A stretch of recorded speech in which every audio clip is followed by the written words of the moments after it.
Olá, estudante! Professor James Barbosa, do Pré-ENEM Legal, com mais uma aula trazendo para vocês aqui envolvendo conceitos básicos de matemática. E hoje a gente vai trazer uma abordagem bem interessante envolvendo logaritmos, tá bom? Professor, mas logaritmo está dentro de quê, professor? Está dentro do top 5 de matemática envolvendo a parte de função. Você, estudante que assistiu às aulas anteriores, fique atento na parte de exponencial. Por que isso, professor? Porque o logaritmo nada mais é do que uma complementar de uma exponencial. Você vai perceber que você começa pelo logaritmo e durante o cálculo, em algumas propriedades, você cai dentro de uma equação e às vezes dentro de uma função exponencial, tá bom? Então é interessante você ficar ligado nas duas. Aula de hoje, logaritmo, ok? Vamos lá. Primeiro a gente vai olhar aqui, ó, se você observar, acabei de falar para vocês que é o top 5, tá vendo? Ó? Funções, ou seja, função exponencial, função do primeiro grau, função logarítmica, que é a nossa abordagem de hoje. Vamos a algumas curiosidades. O termo logaritmo vem do grego, onde logos significa razão, né? Aritmos corresponde a números, ou seja, razão numérica, ok? Os criadores do logaritmo foram John Napier, matemático escocês, e Harry Briggs, né?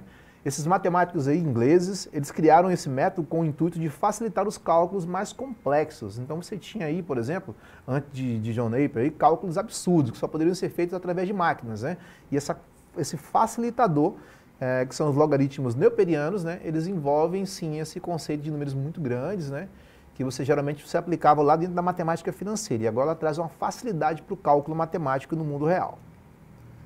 Uma importante aplicação do logaritmo encontra-se na escala Richter, a gente vai falar sobre isso hoje também, tá bom? Importante, só uma abordagem rápida. Professor, qual a importância da matemática para o nosso dia a dia? Se você pensar, por exemplo, vou citar aqui um dos países, né, que utiliza muito a escala, o Japão, por exemplo. O Japão ele tem diversos abalos sísmicos, né, porque ele fica em cima de uma a gente chama de uma falha geológica, não é isso? E tem vários terremotos durante o dia. Então, conhecer essa escala e a matemática presente para poder esclarecer isso é importantíssimo, tá bom? Então, eles fazem essas medidas aqui através de cálculos matemáticos. E esse cálculo ele é gerado através de uma função logaritmo, tá bom? Olha o que eu tenho para vocês aqui interessante. Eu tenho aqui uma escalazinha aqui para a gente entender mais ou menos como é que funciona essa escala, né?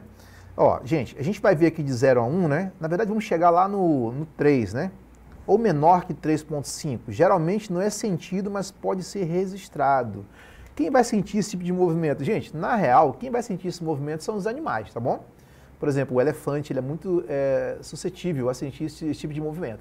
E também os aparelhos com muita precisão, ok? Mas nós, eu, você, estudante, você que está em casa, você não vai conseguir sentir esse tipo de abalo sísmico, tá bom? Porém, ele é considerado aqui como leve, tá bom, gente? De 3,5 a 5,5, né, a gente pode considerar esse movimento aí ponderado. Muitas vezes não é sentido, mas pode causar pequenos danos. Por exemplo, até 5 você sente, algumas pessoas sentem, outras não, né? Isso é bem particular de cada um. Acima de 5, ou seja, entre 5 e 6, a gente já tem um moderado. Nesse ponto aqui, ó, ele já causa alguns efeitos, tá, gente? Vou trazer aqui um para você entender como já começa a causar alguns problemas. Aqui, eu, você, todo mundo, de uma certa forma, direta ou indireta, vai sentir sim, tá bom? Alguns mais, outros menos, mas todo mundo vai sentir. Tem até um exemplo que eu estava lá em Santa Rosa do Purus, né? E senti um abalo sísmico lá no Peru, né? O abalo sísmico, ou seja, o ponto do abalo, ele aconteceu na cidade, né, do Peru, e como era muito próximo do local de Santa Rosa, eu consegui sentir lá o movimento. Foi bem tenso, né? E lá chegou a 5,5 só. Ou seja, ela pode causar, por exemplo, pequenos danos em construções. Lá em Santa Rosa não aconteceu, mas em alguns lugares sim. Ok?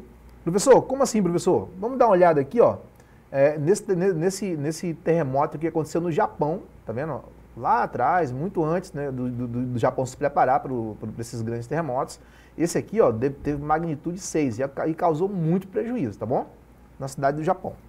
Vamos agora nesse outro intervalo aqui que vai de 6 a 7. Aqui você está em outro nível agora de terremoto, tá bom? Aqui você vai verificar que ele já causa danos bem consistentes. Ou seja, danos graves em regiões com muitas pessoas. Aí você já tem, por exemplo, você tem a questão onde ele vai envolver aqui até morte de algumas pessoas, não que o outro não aconteça, né? Dependendo do local, do epicentro, tá bom? E esse aqui sim, ele causa até morte de muitas pessoas. Exemplo, a gente tem aqui, ó, do Fukushima, não é isso? Há 10 anos, não é isso? Mais ou menos 10 anos atrás. Esse terremoto que ele causou, se eu não me engano, 7 pontos na escala. E esse aqui já causou maremotos, né, gente? Você vai, por exemplo, lembrar de alguns filmes que já passaram aí, né, que causaram maremotos. Ou seja, é um terremoto que ocorre lá no oceano, ok? Criando ou gerando ondas gigantescas. Bem, entre 7 e 8, aí a gente vai para um nível mais pesado, né? Que são grandes construções aqui, tá vendo? Ó? Ele já consegue trabalhar com um abalo sísmico já de um nível muito alto, né? Você está pensando aqui, por exemplo, entre 7 e 8 pontos na escala. Você tem uma dispersão de energia aqui absurda, né? E, por exemplo, prédios gigantescos, com estruturas bem mais preparadas, eles sim vão ter muitos problemas aqui. A gente vai citar, por exemplo, aqui um exemplo dos nossos vizinhos aqui, né? Que vieram para o Brasil. Olha só, esse aqui, que é o de 8 a 9, aí é um outro nível, né? A gente está pegando aqui esse exemplo aqui de 1960, né? Na Valdívia, né? Que esse sim teve um absurdo aqui, são um número de mortos aqui muito alto, não é isso? Ou seja, o país não estava preparado para esse tipo de terremoto, então ele causa muitos problemas para a população do local e até próximo, tá bom? Nesse ponto aqui, para você ter uma noção, ele consegue, esse movimento, ou seja, essa dispersão de energia aqui, ela consegue dar voltas na Terra. Então você tem aqui um impacto muito grande, tá bom? Ok, pessoal? Professor, importante, agora que eu sei o que o logaritmo é importante para a minha vida, vamos aos cálculos, né? O logaritmo é o número de base e é igual ao expoente, ou seja, você sai de um logaritmo e cai no expoente. Para a gente entender direitinho, vamos direto aqui, ó, para a nossa lei de formação, tá bom? Olha o que acontece. Todo logaritmo ele tem uma basezinha aqui, ó, a base superior, o Bzinho aqui, ó, que a gente vai chamar de logaritmano, tá bom? E você tem a base aqui, ó, que a gente vai chamar de A. E o logaritmo, que é o resultado desse valor, ok? E se você observar, a gente vai ter aqui um critériozinho, ó, onde a base, ele vem, quem está aqui no logaritmo vira expoente dela, tá vendo? Ó? E o logaritmando fica na igualdade. Vamos a um exemplo para ficar mais claro para a gente? Ou seja, o conceito ou a condição de existência para que ele exista é essa aqui, ó. Ler esse logaritmo de B na base A, sabendo que o A vai ser um cara maior que zero, ou seja, positivo, e ao mesmo tempo, ó, essa base aqui ela não pode ser 1. A gente consegue ver isso lá no exponencial. Lembra que eu falei que uma coisa está sempre casadinha a outra? E o nosso B, que é o logaritmando, ele é positivo, ou seja, é maior que zero. E essa base, esse Azinho que está ali embaixo, tá bom? Quando ele não aparece com valores numéricos conhecidos, a gente já diz que ele é igual a 10. Vamos lá, vamos a um exemplo. Eu tenho aqui, ó, a ideia de um exponencial, ok? Vamos entender essa ideia do exponencial. Eu vou pegar, por exemplo, esse probleminha aqui, ó, que está o logaritmo, tá bom? A gente acabou de ver. Quando eu olho para o logaritmo, eu vou ter o que? O 3 vai... Quem está aqui, ó, que é o logaritmo, ele vira expoente da base. Tudo é igual ao logaritmando, que é 81. Ou seja, exponencial, logaritmo. As duas estão interligadas, ok? Ou seja, 4 é logaritmo, expoente de 81 na base 3. Essa é a relação matemática aqui, que é um resumão. Se você está com o seu caderno, já começa a anotar aqui, porque essa relação matemática a gente vai estar usando toda hora, tá bom? Vamos lá. Vamos pegar um exemplo aqui. Você estudante que está aí, ainda está um pouco enrolado, como é que eu vou fazer esse cálculo, né? Vamos calcular agora um logaritmo agora envolvendo essas relações matemáticas. Eu vou trazer aqui um exemplo bem básico para você, que é log de 81 na base 3. Ele quer saber qual é esse valor. Nesse caso, a gente vai pegar primeiro, ó, o valor de 81 e vai fatorar ele, tá vendo? Ó? Conhecido como simplificação ou MMC dele, não é isso? 81 dividido por 3 dá 27. 27 por 3 dá 9. 9 por 3 dá 3 e 3 por 3 dá 1. Ou seja, 4 valores, né, de expoente 4. Como é que fica isso, professor? Eu vou colocar aqui, ó, o cálculo para você entender como é que funciona. Por exemplo, log de 81 na base 3, eu quero saber quanto vale o logaritmo desse cara, não é isso? Então o 3 aqui, ó, o cálculo está aqui do lado, vou só expressar aqui. O 3 vem quem está lá vira o que dele? Expoente igual a 81. Só que a gente já sabe que o 81 fatorado é o mesmo que 3 a quarta. Aí você substitui.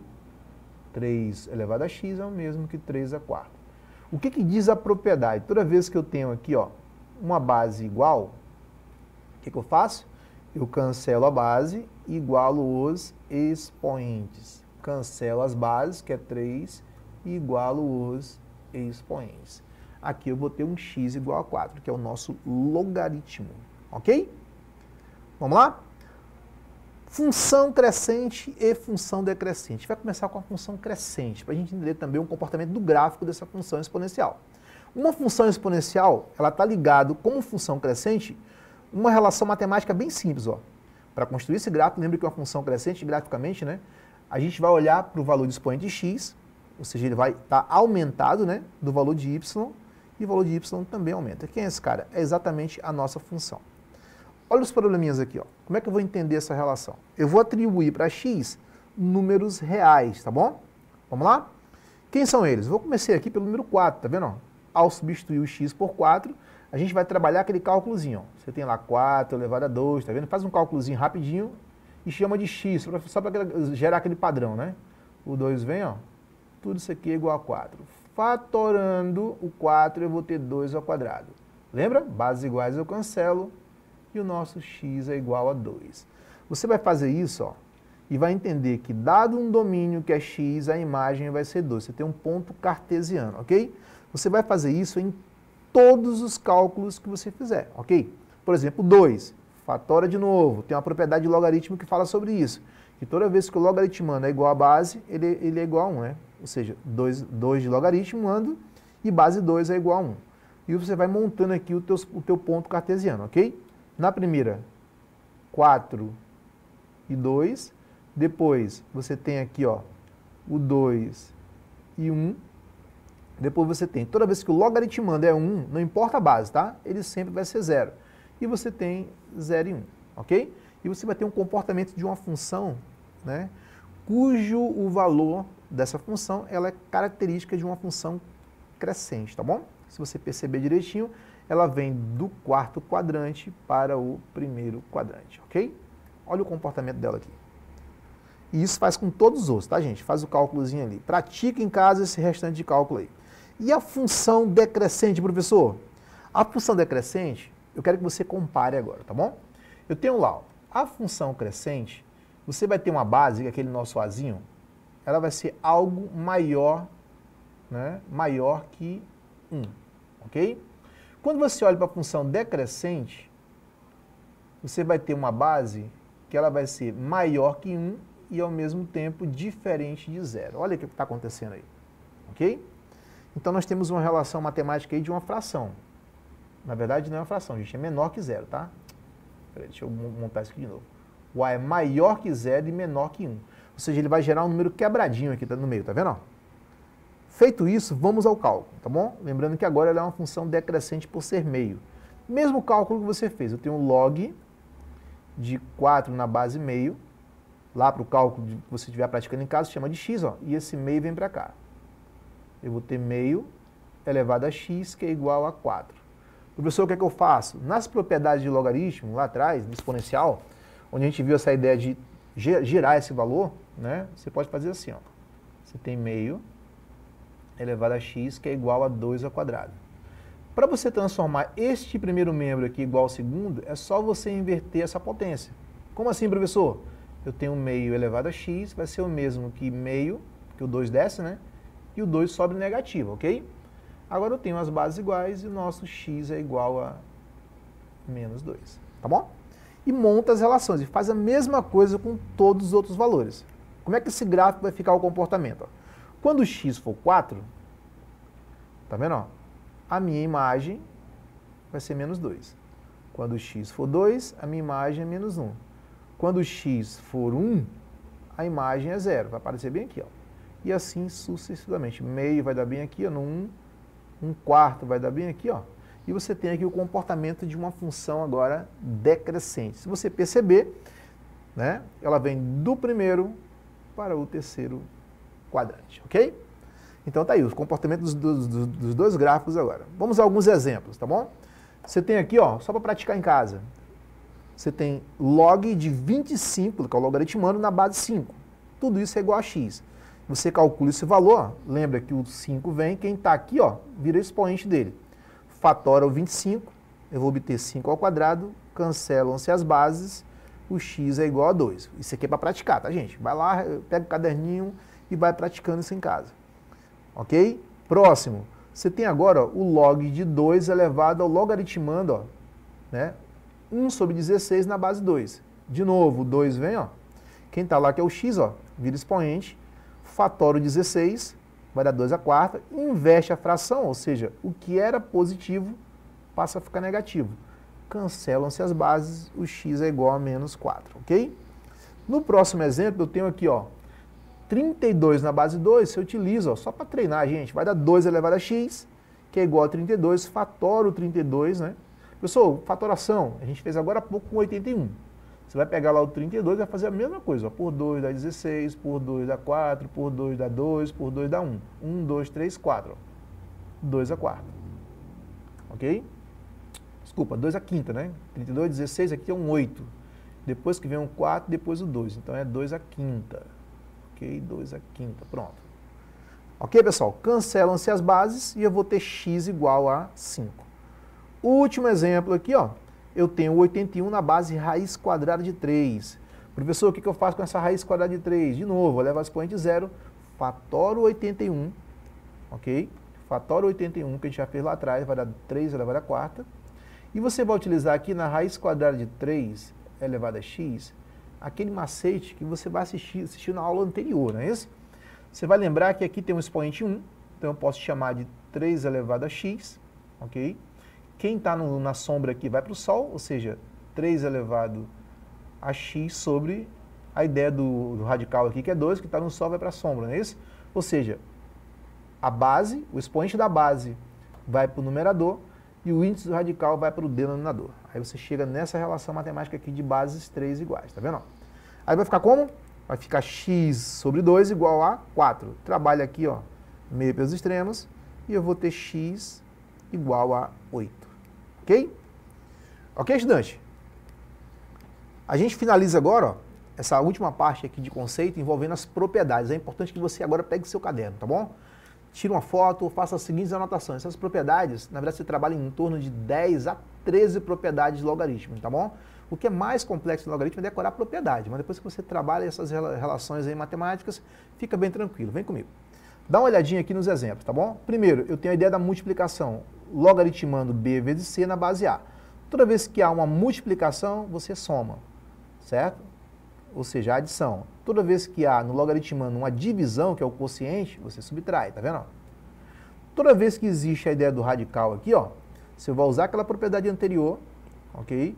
Que a gente transforma essa raiz quadrada, como a gente já viu anteriormente, no último exemplo agora, né? Que é a raiz quadrada de 3 elevado a x, você transforma ela em fração. E por último, e não menos importante, tá vendo? Ó? Ela vira multiplicação. Por quê, professor? Porque o expoente aqui, ó, passa multiplicando, ou seja, vai para frente do logaritmo. Ok? Olha essa última parte aqui, ó. Você tem agora, só para conceituar, tá bom? Assinale a propriedade que está correta. Bem, quando há multiplicação, há soma. Opa! Não é isso? Está errado. Seria uma soma. Quando há soma, vai gerar o quê na ideia dos valores aqui? Ele deveria ficar assim, ó. Deveria ficar log de A vezes B, tá vendo? Porque é uma soma entre eles. Ou uma distributiva, né? Na verdade, essa distributiva aqui, ela tá ok. Ok? Essa distributiva aqui, ela tá ok. Porque o log distribui para A. O log distribui para A. E o log distribui para B, ok? E na letra C, ó, você tem a ideia da multiplicação, de novo uma distributiva, ela não tem que passar multiplicando, está errado. O D teria que passar multiplicando para frente do logaritmo, que a gente viu aqui no item número D, na letra D, né? Está errado. E aqui, ó, a letra E está correta, né? Porque ela trabalha uma ideia aqui de mudança. Então, a letra B e a letra E estão corretas, ok? Para finalizar agora, a gente vai ter aqui uma mudança de base. Ok? Que seria o que a mudança de base? Você tem o quê? Um log de A na base C. Essa distributiva a gente transforma em base B para os dois, certo?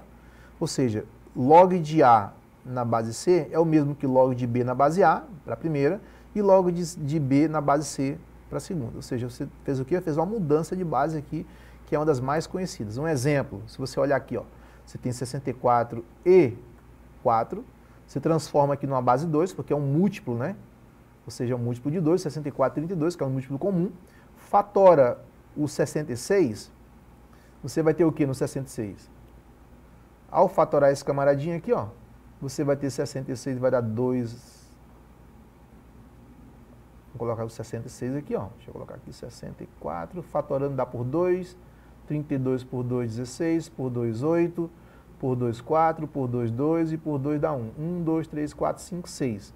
Vai dar um 2 à sexta, ok? 2 à sexta. Se você fatorar o 4 aqui, vai dar 2. Então eu vou ter 4 por 2 vai dar 2, por 2 vai dar 1, ok? Então vai dar 2 ao quadrado. Como eu tenho a ideia do expoente 2 elevado à quarta aqui, ó, posso cancelar aqui e vou obter aqui, ó, 2, né, gente? E vou obter o quê? 6 dividido por 2, e isso aqui é igual a 3, tá bom? Na mudança de base. Ok, pessoal? Faz a mesma coisa com os outros cálculos, ok? Envolvendo essa ideia de mudança. Aqui você tem a ideia das equações. A gente tem a primeira equação, trabalhando a equação, ou seja, a base vem, quem está aqui vira expoente, né? E você transforma isso aqui numa equação do segundo grau, no caso, ok? As outras relações envolvendo aqui, sempre usando a ideia de soma ou subtração. No último caso aqui, você tem também uma ideia de igualdade entre as matrizes. Nesse caso, como o logaritmando aqui, ó, de base 3 é comum, você pode cancelar e vai transformar isso aqui numa equação básica, ou seja, 3 menos x é igual a 3x mais 7, ok? Vira uma equaçãozinha lá do primeiro grau. Aqui você tem de novo uma mudança de base, você vai observar que a mudança de base está para 4, tá bom? Simplifica os valores assim como a gente fez no exemplo, e você vai obter uma outra equaçãozinha logarítmica, ok, gente? Então, todos aqui são aplicações que você pode estar utilizando e substituindo o valor de x, ok? Mapinha mental, tira uma foto aí, que é um resumo da aula, ok? E a gente vai ficando por aqui, tá bom? Uma aula de logaritmo envolvendo muita propriedade. A gente resumiu algumas coisinhas e outras você vai precisar dar uma revisada em casa, tá bom? Faça os exercícios, fique olhando e até a próxima aula. Tá bom, gente? Aguardo vocês e até a próxima.